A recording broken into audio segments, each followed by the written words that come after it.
Hello everyone welcome to मेरा YouTube channel दुख take रे आपण मानक मोर स्वागत। आज आम जाना सुभद्रा योजना विषय। सुभद्रा योजना जार टंका एपर्यंत आसी नहीं से माने कौन करेंगे और केमिति कले सुभद्रा टंका पड़ो यह जानापी भिडियो शेष पर्यंत देखु मु सब डिटेल्स रे कहीदे। देखु जार जदि डीपीटी माने आधार संगे पासबुक लिंक नहीं तार प्रथमे जाए से बैंक रे केवाईसी फॉर्म करने किंबा एथि तुम आधार नंबर देकी आपण लॉगिन स्थिति कौन पाई पड़ी ना से आपण देखिपारे। ये आपण आधार नंबर देवे आ जो सुभद्रा ऑनलाइन करने समय रे जो मोबाइल नंबर देते से नंबर रे गोटे ओटीपी जीव ओटीपी माध्यम आप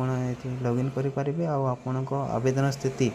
कौन पैसा पड़ी नहीं किंबा अंडर प्रोसेसिंग अच्छी सबू ए सबू से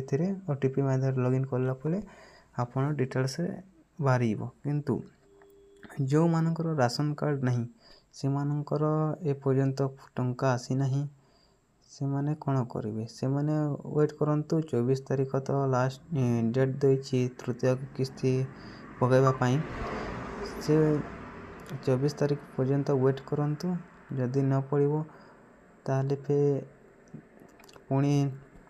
आवेदन स्थिति को देखिकी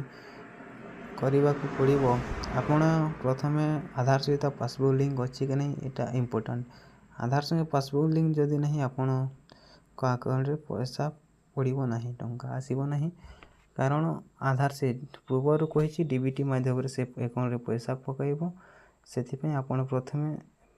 24 तारीख पूर्वर आपण आधार संगे पासबुक लिंक कर दिंतु जार टंका आसी ना 24 तारीख को टंका आसीज। Okay thank you.